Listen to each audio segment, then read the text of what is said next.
Yani kama tungeishi maono ya Mheshimiwa Magufuli, mambo yangekuwa mazuri sana. Mimi nafurahi kwa tamko la mkuu wa mkoa la kusema mabasi yote yaje stendi, isipokuwa tu kitu kimoja, yeye anatakiwa yale makampuni makubwa yote yaje hapa, yaanzie hapa. Hiki ni kituo cha kimataifa, ulimwenguni kote wanakiona. Gari inapoanzia stendi kuna ukaguzi, madereva wengine wanaamka na vileo. Sasa pale kuna ukaguzi mkubwa kabisa, watu wanapimwa pombe. Yaani tunaiomba serikali iwe na msimamo wa magari yote kuingia hapa, sio kama ile mwanzo yanaingia leo kesho magari yanaondoka, yanaingia leo kesho yanaondoka. Lakini kwa sasa hivi tunaomba msimamo ule mmoja, yanaingia. Warudishe mabasi yao Ubungo. Naam, ni baada ya tamko la serikali kupitia mkuu wa mkoa wa Dar es Salaam Albert Chalamila, Global TV tukafunga safari kuja hapa katika stendi ya mabasi Magufuli ambayo iko Mbezi jijini Dar es Salaam kuweza kufahamu baada ya tamko hilo ni nini kinafuata. Ni siku 7 zimetolewa, mabasi yote ambayo yalikuwa hayaingii katika stendi hii ya Magufuli yaanze kupita hapa na kushusha abiria hapa na taratibu zote zifikia hapa. Lengo ni kuboresha biashara ambazo zilikuwa hapa na lengo kubwa la kuzinduliwa kwa stendi hii. Nimekuja hapa kuzungumza na uongozi wa kituo hiki cha mabasi cha Magufuli, lakini pia nizungumze na wafanyabiashara ambao wapo katika maeneo haya, maafisa usafirishaji, madereva wa mabasi na wamiliki. Endapo tutakutana nao tuweze kusikia maoni yao ni yapi baada ya tamko la serikali kupitia mkuu wa mkoa wa Dar es Salaam Mheshimiwa Albert Chalamila. Mimi ni Gedmuya, nipo na Zakaria Juma. Karibu sana. Kwa majina naitwa Naamini Leonard, ni afisa ustawi wa jamii halmashauri ya manispaa ya Ubungo katika kituo chetu cha mabasi cha Magufuli. Kuhusu tangazo la mkuu wa mkoa, kwanza nitoe shukrani kwa Rais wetu wa Jamhuri ya Muungano wa Tanzania Mama Samia Suluhu Hassani kwa kuruhusu hili jambo lifanyike.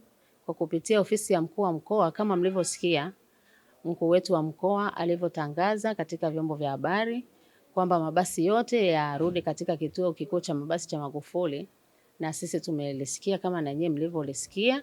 Kwa hiyo tuna furaha kama mabasi kweli yatarudi, kwa sababu kama mnavyoona biashara hapa katika kituo chetu zinategemeana. Ili mfanyabiashara wa chakula auze, anategemea kupata wateja, na wateja hapa wanaletwa na mabasi. Mtu anaposhuka kwenye basi ana njaa, atapata huduma ya chakula. Kwa hiyo kama wataingia hapa kwa uhaba, ina maana wafanyabiashara wa chakula hawezi kufanya biashara vizuri. Lakini kama wafanyabiashara wa chakula wataweka biashara zao hapa, ina maana na mabasi kama yatashusha abiria wengi, ina maana watapata wateja. Lakini pia serikali itapata mapato kupitia wale wafanyabiashara wa chakula, kwa sababu wanalipia kodi. Hali kadhalika kwenye usafiri kuna taksi, kuna bajaji, kuna bodaboda, nao pia wanategemea kupata watu ili waweze kuwapeleka maeneo mbalimbali. Lakini pia nao wanalipa kodi, na hiyo kodi inaisaidia serikali. Tunao wafanyabiashara wengi wa vinywaji pia, wa nguo, wote hao wanategemea watu ili waweze kuendeleza biashara zao. Lakini pia ukiangalia katika maeneo ambayo sio rasmi ambako mabasi yapo, unakuta ni maeneo ambayo ni machafu, lakini pia yamebanana na maeneo ambayo wananchi wanaishi. Kwa hiyo wakati mwingine usalama ni mdogo. Unakuta mabasi mengine yanatakiwa yaingie hapa stendi, pale getini tumeweka ofisi ya trafiki, wengine wale trafiki wana kazi ya kucheck labda usalama wa basi, lakini pia kuna raia wa kigeni wanaingia, kuna mambo mengi ya kuangalia pale. Lakini mabasi yanapopita moja kwa moja kwenda kwenye vituo vidogo, unakuta usalama unapungua. Kwa hiyo tunaona umuhimu gani wa yale mabasi kurudi hapa stendi ili kuendeleza stendi yetu iweze kuzalisha mapato, lakini pia usalama kuimarisha zaidi.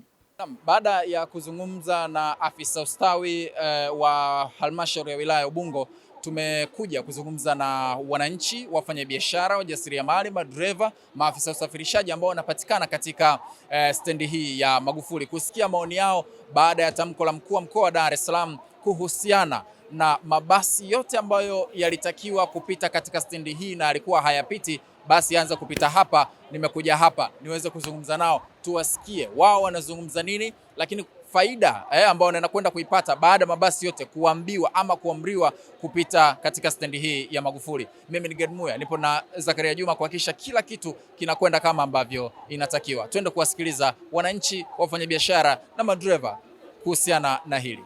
Kwa majina naitwa Kasmili Julius Chingwi, ni karani pia ni dereva wa mabasi katika stendi kuu ya mabasi Magufuli. Umepokeaje tamko la serikali kupitia mkuu wa mkoa wa Dar es Salaam la mabasi yote kupita hapa katika stendi ya Magufuli?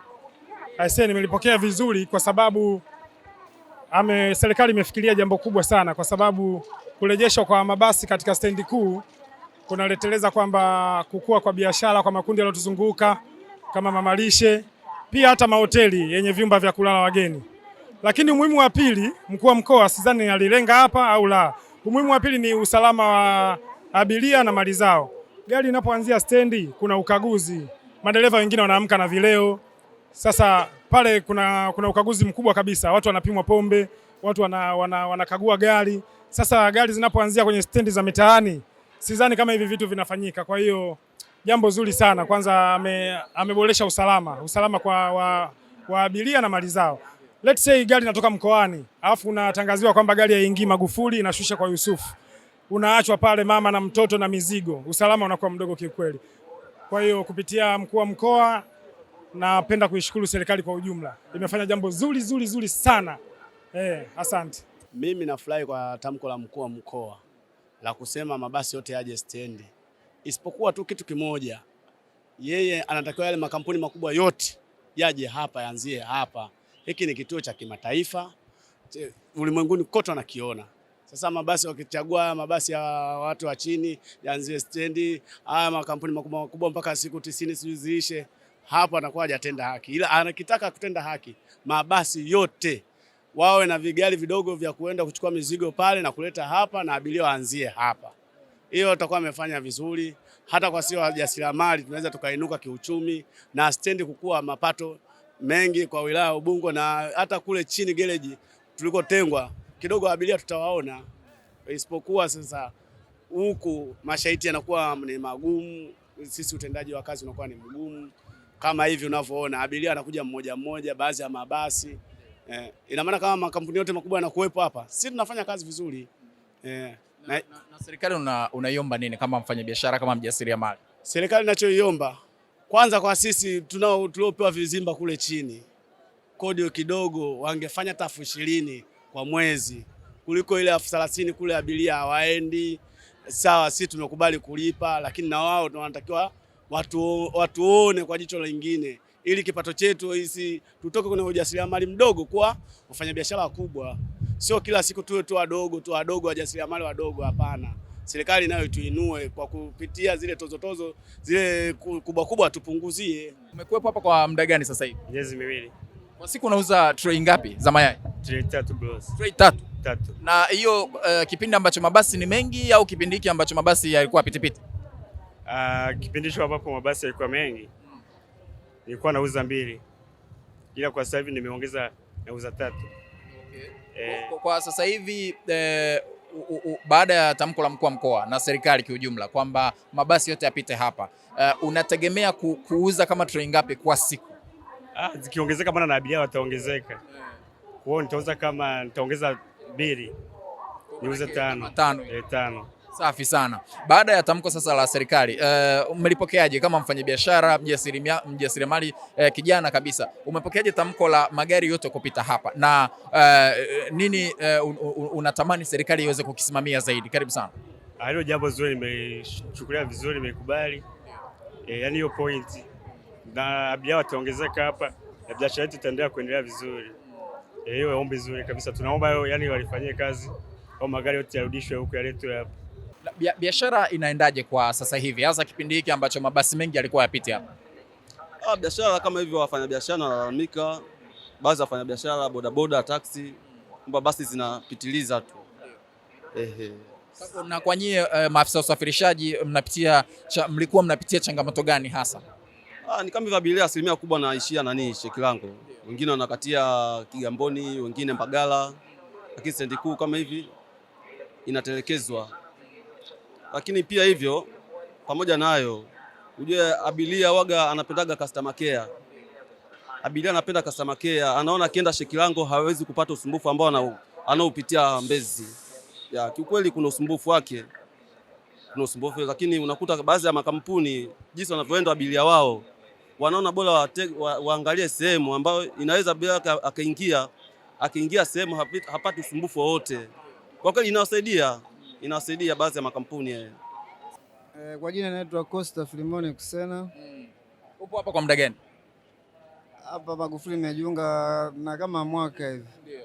Sawa, baada ya tamko la serikali kupitia mkuu wa mkoa kusema kwamba mabasi yote yapite hapa, kama afisa usafirishaji umelipokeaje na unaona kuna manufaa gani kwa hilo kushikiliwa vizuri? Karibu sana. Sisi kama afisa usafirishaji wote tumelipokea vizuri sana kutokana na nini kiongozi?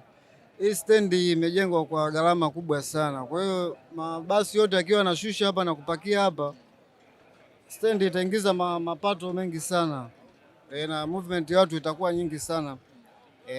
Na sasa hivi biashara ikoje, na kipindi ambacho mabasi yote yalikuwa yanapita hapa biashara ilikuwa vipi?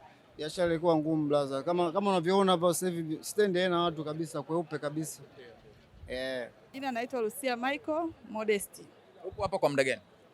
Toka stendi ilivyofunguliwa mpaka leo? Mpaka leo nipo hapa. Zamani mabasi yalikuwa yanaingia sana hapa na baadaye akapotea kabisa. Hali ikoje hapo? Hizo tofauti mbili katika kipindi hicho, hali ikoje? Tofauti ipo kwa sababu kipindi kile magari yapo mengi na biashara kwa sisi wajasiriamali tulikuwa tunafanya kwa wingi. Lakini kwa sasa hivi biashara hakuna, sio kama mwanzo. Sawa, na baada ya mkuu wa mkoa kutoa tamko kwamba ametoa siku 7 tu mabasi yote yapite hapa, kama wafanya biashara mmelipokea vipi tamko hilo na mnaona kuna faida gani hapo baadaye? Sisi tumelipokea vizuri na faida tunaiona tutaipata kwa sababu magari yakiwa yote huku na sisi tunafanya biashara kwa wingi. Tofauti na sasa hivi. Na serikali mnaiomba nini baada ya hivyo vipindi ambavyo mmepitia kama wafanya biashara? Yaani tunaiomba serikali iwe na msimamo wa magari yote kuingia hapa, sio kama ile mwanzo yanaingia leo kesho magari yanaondoka, yanaingia leo kesho yanaondoka. Lakini kwa sasa hivi tunaomba msimamo ule mmoja, yanaingia. Upo hapa tangu mwaka gani? Karibu sana. Tokea Ubungo mpaka stendi hapa tumehama nayo imefunguliwa. Katika kipindi chote ambacho umekuwepo, kuna kipindi ambacho mabasi yalikuwepo, kuna kipindi mabasi kama yaingia hapa. Hiyo hali ambayo mnakutana nayo kama wafanyabiashara inawaathiri vipi? Karibu sana. Kwetu sisi inatuletea changamoto, kwanza mkusanyiko wa watu haupo. Kwa hiyo hata kupata hela inakuwa kigumu. Hiyo ni changamoto mojawapo. Baada sasa ya tamko la serikali kupitia mkuu wa mkoa wa Dar es Salaam kusema magari yote yarudi, kama wafanyabiashara mlipokeaje? Tulipokea vizuri sana. Mabasi yote yarudi hapa. Na mnaona kuna faida gani? Kuna faida kwetu sisi wafanyabiashara. Sababu mkusanyiko wa hela utakuwepo. Niko hapa toka stendi nafunguliwa karibia na miaka 6 sasa hivi. Upo hapa? Niko hapa. Mheshimiwa alifungua ile jengo, tuko hapa mpaka leo hii. Nataka utupe experience ilivyokuwa kipindi kile stendi inaanza na kipindi ambacho mabasi kama yalipotea hivi yaingia hapa moja kwa moja. Hali ya kiuchumi, hali ya kuingiza ikoje kwa upande wenu? Karibu sana. Kwa upande wetu sisi kama dereva na kwa upande wa mantilie au na wafanyabiashara wengine wote kwa ujumla katika hii stendi.